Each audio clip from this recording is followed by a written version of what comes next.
Hello and welcome in to the Dave Campbell's Texas Football National Signing Day Special 2022. My name is Greg Tepper, alongside Ishmael Johnson of Dave Campbell's Texas Football. Hey, you got anything going on today? No, so you're here for some reason. Yeah, I was going to say. Yeah. And over on my left is the recruiting analyst for Dave Campbell's Texas Football and Next Level Athlete. It is Greg Powers. Greg? Happy National Signing Day, buddy. The Christmas of recruiting. How are you feeling today? I feel great, man. I just want to remind everybody today is a day of celebration for all the kids out there signing and making their commitments today, life-changing moments today, and this is one of the best days of the year for me personally. A lot of hard work goes into National Signing Day, and I'm pumped. We've got a lot to get to, including 2 live commitments here in studio. Can we flash over to the other side? It's not to ruin things here, but RJ Maryland of Southlake Carroll is getting ready to commit live here on Texas Football Today, coming up here in just a moment. So let's talk a little bit about how this is going to work. RJ Maryland is going to commit. We'll talk a little bit about that. And then we're going to bring in Jack Curtis, Highland Park defensive end. He will be making his commitment here as well. We're so excited to have both of these big-time prospects here committing live on TexasFootball.com. So let's talk a little bit about RJ Maryland and this young man. Ish, when you take a look at what RJ Maryland brings to the table, what really stands out to you? Athleticism, size, somebody who's ready to play the tight end position at the next level. He played wide receiver, of course, at Southlake Carroll. I think anytime you watch the tape on him, he's somebody who is a mismatch. And I think physically he's ready to contribute wherever he decides to go at the tight end position. So I'm really excited to see where he ends up. You know, one thing I'm really interested in is this is a guy who's a winner, obviously. Yeah. You know, he's won at Southlake Carroll, won there. Whoever gets his commitment is going to be getting a winner for sure. And Powers, you've seen a lot of big-time playmakers. RJ Maryland, good bloodlines as well, but a guy who's going to make an impact wherever he lands. I'll second everything that Ishmael said about his talents, but one thing that really jumped out to me this year is when they needed a senior leader to step up, especially after Quinn Ewers left the team early. It was RJ Maryland who they went to, and he not only succeeded in that role, he stepped up and was the guy in that offense. And his game transcended his senior year, and that's what you want to see from a top recruit. You want to see them have their best year on the field as a senior, and RJ Maryland certainly did that. Enough of us. Let's go over to the real star of the show, RJ Maryland, who's standing by with our Mallory Hartley. I'm standing here by Southlake tight end RJ Maryland and family, just seconds away from announcing his big commitment. But first, RJ, I've got to ask you, man, how are you feeling today? I know you're a little bit nervous, but how you feeling? Yeah, I'm feeling great. Ready to get this thing over with, and yeah, it's been really great. That's a perfect answer. Well, man, the floor is yours. Where are you headed? I would like to thank Dave Campbell's for having me. Like to thank my family for helping me through the process. And same with my coaches. They really helped me with all this. With that being said, I will be signing with Southern Methodist University.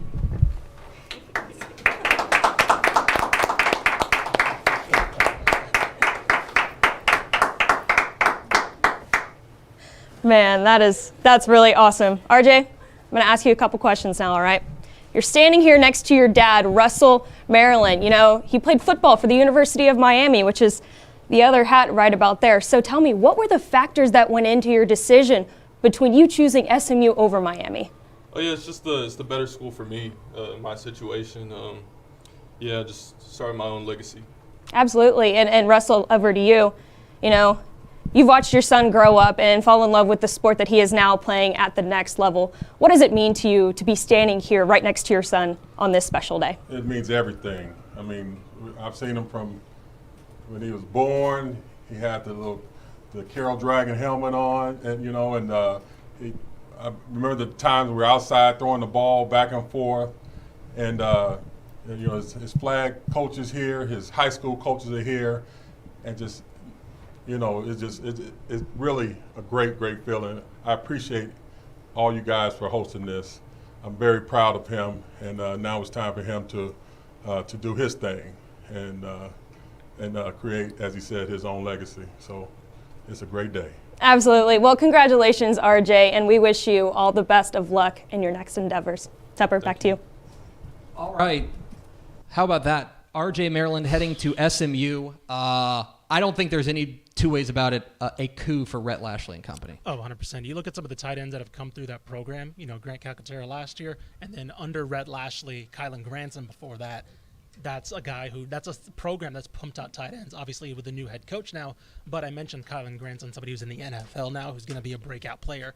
That's a program and that's an offense that can pump out quality tight ends, and they know prospects when they see them. National Signing Day obviously is rolling on. There's going to be other players signing across the course of the day. But Powers, right now, I don't know about you, I look at R.J. Maryland as the top prospect in this 2022 SMU class. Yeah, he's definitely right up there. I mean, it's a really good signing class. They had to roll with some punches. Of course, having a huge coaching change when Sonny Dykes went basically across town to TCU, and Rhett Lashley and co. have really not missed a beat, in my opinion. And what I really love about R.J. Maryland's commitment to SMU is that he is a true mismatch nightmare. He's a guy who you can't just pin him down to one position. Calling him a tight end isn't fair. He's a wide receiver who can play tight end. Flex him out wide and let him get some space, and he is going to be a terror to linebackers in the AAC. I mean, I think this is like you said, it's a huge commitment for them. Yeah, when I take a look at what R.J. Maryland does, in a lot of ways, he is kind of that. He's the new breed of tight end, right? You think about what's playing in the college level and at the NFL, right? You bring up guys like Travis Kelce, right? Who those are basically big receivers. You know what I mean? Right. Yes. And in a lot of ways, that hybrid type is becoming a lot of what a lot of what's going on in the recruiting world, and for SMU to be able to grab him, and it does feel like in the Rhett Lashley offense, it feels like he's a really good fit for what they're going to be able to do.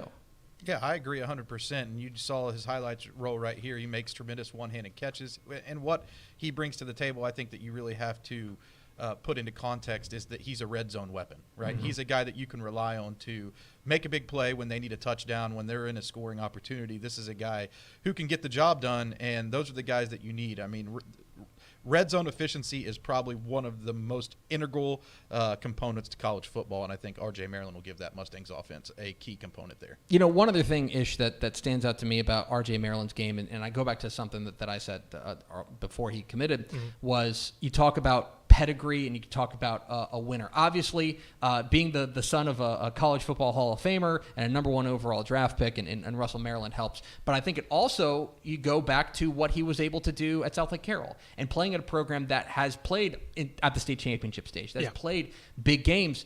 He's going to. I think that for a lot of players, they're going to go into college and it's going to be maybe overwhelming. Certainly, it's a big leap up, but maybe because of the places that he's played and the games that he's played in, he can be more ready to be a big time factor early on. I like that Powers mentioned the fact that it was a lot of pressure coming into the year on him, that he embraced it, coming from a state finalist team.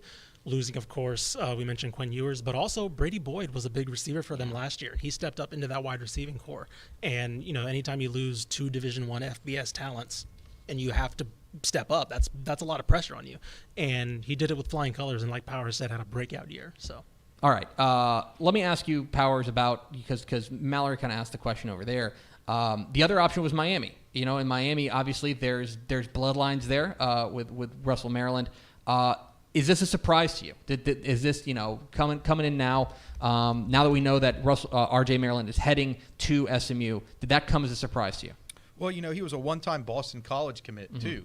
Take that into account when you're kind of dissecting the course of his recruitment. He's a guy who picked up a ton of offers throughout the process, and I think Miami was a legitimate option. Of course, his father played there, but I'm not surprised anymore whenever a big-time recruit stays in the Dallas area and opts to go to SMU. This is a new era for SMU, and they've done a really good job, especially recruiting local kids. How important do you think, because obviously there's been a lot of turnover there with the coaching change, with Sonny Dykes going across to TCU, Rhett Lashley coming in, how important is a commit like this to signaling to other prospects that the winning's not going to change here and that you can be a star here? How important is a commitment like this to the future of the SMU program? Well, I think it's pretty important from this standpoint, too, is that SMU's become a premier destination for transfer talent, right? And the fact that they've also kept their eyes focused on getting top-tier high school prospects from the state of Texas is a good sign not only for the recruits around here, it's a good sign for the Texas high school football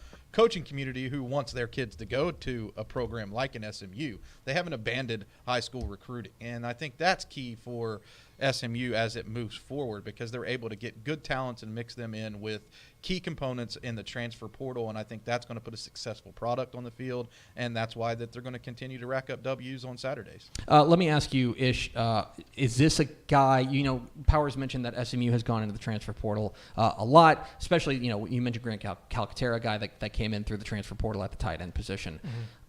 You are the host of Republic of Football, our college football podcast here at Dave Campbell's Texas Football. Is R.J. Maryland the type of guy you think could see the field early for these Mustangs? I don't see why not, because typically when you use tight ends, you like tight end depth as well. And so even if he doesn't see the field as a starter, I do think he'll be able to see the field. And he's athletic enough, we mentioned, to once he gets in a college program, in a college system, in a college workout regimen, he's gonna fit right in. So. Absolutely. I think that it's a big get for Rhett Lashley and company. R.J. Maryland, the Southlake Carroll tight end, heading to the Hilltop. Well, speaking of University Park, we've got some visitors in from Highland Park for our next live commitment. And by the way, this is something that we've started doing here at Dave Campbell's Texas Football. If you are a prospect who's interested in committing live on our air, be sure to go to texasfootball.com and contact us. We are certainly open to having you come in and give you the floor to announce your intentions at the next level. Speaking of the next level, we've got another gentleman. Let's flash over to the other side. We've got another guy getting set up here. Jack Curtis, the big-time defensive end from Highland Park, getting ready to make his call, and a guy who's considering a trio of places, Army, Princeton, and Air Force. And Ish, we've been watching film on Jack Curtis. We've been watching him for the Scots for a while. The word for me on Jack Curtis is motor. Oh, I was literally thinking the same thing. Don't you hate when he does that? I know, just the literal. Like, I'm going to throw it to you, but I'm going to take your best. Right. So anytime you watch the film on him, anytime you watch him play, once he chooses a direction, it's like I don't see anybody getting in his way, whether it's a blocker, whether it's a running back attempting to try and slow him down. But no, it's motor. There was one highlight on his film that's one of my favorites. He's on the ground and he realizes the quarterback's like right near him, and he just like reaches around and just like doesn't stop and just pulls him down by the thigh, basically with his arm.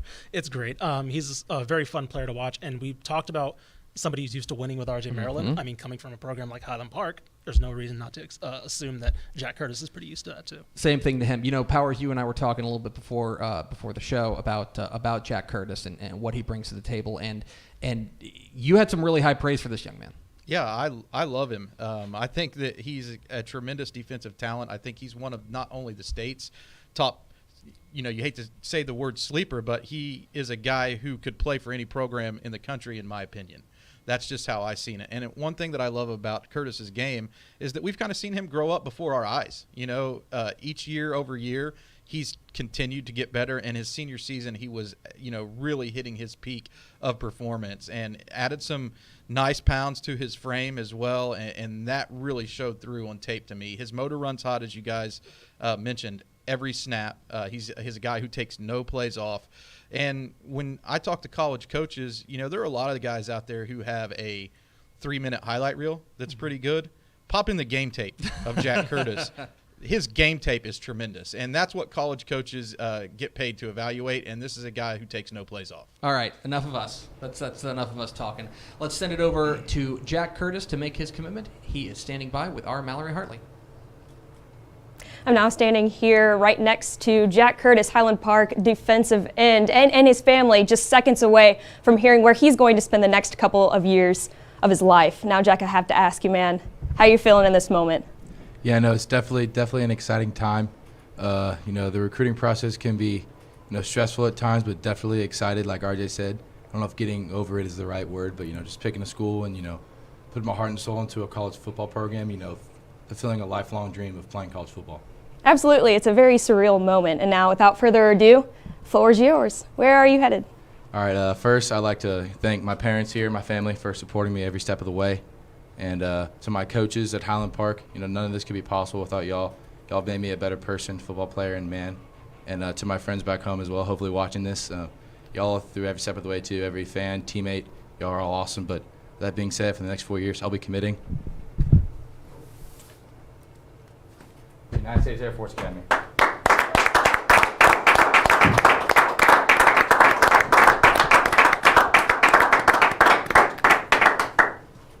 That's awesome, man. Now, I know you had Princeton on your list as well, and you chose Air Force. So what made you want to choose an Air Force, a Naval Academy, over Princeton? Yeah, I think the big part was, they've been invested in me ever since my recruiting process began. One of the first schools to offer me a full scholarship, but they did not stop. They let me feel like I was at home, and every time I went up there, it felt like home to me. The coaches there, I bonded with them extremely well, and I just, feel like I can become the best football player I can be at the Air Force Academy.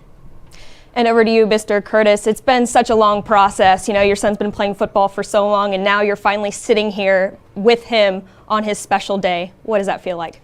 It's incredible. I think, we've been a part of this journey for the last 2+ years when he really made up his mind he was going to play college football, and we were, convinced he had the talent and was going to get the attention to be able to have that opportunity. My goal was just to make sure he was happy and satisfied with his decision. I can't say enough about the staffs at Army and Princeton. They were incredible. I know Jack bonded with those guys as well, but Air Force just felt like home, and we're certainly excited to watch him for the next 4 years. Absolutely. Well, Jack, congratulations, and we wish you the best of luck on your future endeavors. Thank you. Tepper, back over to you. There it is, Jack Curtis heading to Air Force. Boy, that's we've just spent the last 10 minutes gushing about this kid, and I'll tell you, what a get for Air Force. And Powers, I'll start with you. This is a game wrecker that is heading to the Air Force Academy. Hey, guess what? Highland Park has a history of having guys at the next level be successful. Yeah. Especially on the defensive side of the football as well. There's been some great quarterbacks come through there. I think this is, we talked about R.J. Maryland and how he ranked within the hierarchy of the SMU class. I'm going to say this is the best Air Force commitment on the commitment list for 2022. This dude is, I can't say it enough. He's been a DCTF top 300 guy, wire to wire. He's appeared in all the magazines. He's a guy who we've really been high on for a good long time now. And they got an absolute steal from Texas high school football. The fact that colleges let this guy go out of state, they are going to rue this day. That's just my opinion. Yeah, I think that you're exactly right, and this is the kind of guy that ish in a lot of ways. A lot of programs in the state of Texas have kind of made hay with guys like Jack Curtis. They've been able to steal the borders, and he's that kind of quintessential steal. You know what I mean? For him to go out of state and head to the Air Force Academy there in Colorado. Just a fantastic get. And as he mentioned, you talk about those relationships with those coaches. Yes. He talked about that being the biggest decision in his factor in his decision. I think it goes without saying that getting in on a kid early and sticking with them, that's what does the job. I was just gonna say, because he mentioned how Air Force was the first one to get on him. They knew what they had potentially in this prospect, and so they were committed early, and it shows. That shows to prospects, right? If you want it and you kind of see that commitment very early, you're going to reciprocate that commitment. Also, look at the programs that were attracted to him. We talked about his motor, we talked about his tape, but Air Force, Army, Princeton, those are intangibles, right? Mm-hmm. They want pedigree, they want leadership, and so I love the fact that they saw a prospect in him. Was like, no, this is a guy that fits, right? This is a guy that works for us, because those programs are programs that don't just look at the tape. Obviously, Air Force, I believe, went 10-3 this year. Mm-hmm. Troy Calhoun had one of his best years at Air Force. And so obviously they care about on-the-field product, but they also care about how you represent yourself off the field, which is just as huge when it comes to those schools committing and their recruitment process. By the way, I don't know if people know this, but we talked a lot about R.J. Maryland and his bloodlines. He's got Russell Maryland, his father. Jack Curtis's grandfather is a former Dave Campbell's Texas football cover boy, Donnie Anderson at Texas Tech. So he's got some bloodlines himself there. There you go. And in the end, Powers, I take a look at a guy like Jack Curtis, and if they can find a way to utilize him in their scheme, which it sure seems like they can, I mean, he's a guy who is going to wreck shop in the Mountain West. You know, I want to point out before I just dive back into what Curtis can do on the field. How about his brothers that are coming up? You know, they got some good size to them. Good looking kids. I loved how they Going back here in a couple of years. I don't know if I love the idea of thinking like a class of 2029 kid. That makes me very. I love how they displayed the Air Force shirt underneath of their shirts too. That was a great commitment ceremony. I really enjoyed it. So I just wanted to hit the rewind button on what we actually watched and how cool it was. You know, I've covered a lot of top tier college prospects in my day. You know, I've seen a lot of them, and he's listed at 6'3", 230 pounds, but he comes off as bigger than that. Meeting him in person, he seems, I guess a term to say is larger than life. When you shake his hands, he has that naturally strong grip, and it's just something that it's natural with some guys. You know, he was born to play this game, and I think that is something that you can look at. And I love what Ish said about the schools that were in his finalist. You know, he has an Ivy League academic profile, and you know, just checks a lot of the boxes for something that you're wanting, not only in a football player, but a student athlete. Yeah, absolutely. We, of course, congratulate Jack Curtis for his commitment to Air Force, and we congratulate RJ Maryland for his commitment to SMU. Big-time doings here in the Dave Campbell's Texas Football Studio. A reminder, if you're a prospect and you are interested in committing live here on our air, get in touch with us at texasfootball.com, and let's make it happen.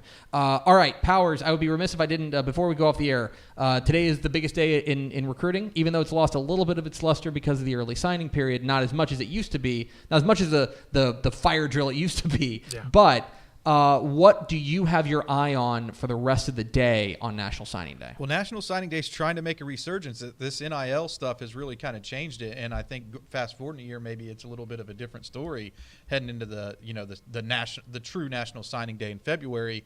Maybe it's even a big deal next year, you know. But so far today, we've had a top wide receiver come off the board. Stephon Johnson signed with Oklahoma State. Jalen Davis Robinson signed with LSU from Waxahachie. That was a big commitment for the Tigers. Houston picked up a commitment from Trent McGaughy, one of the top tight ends in the state.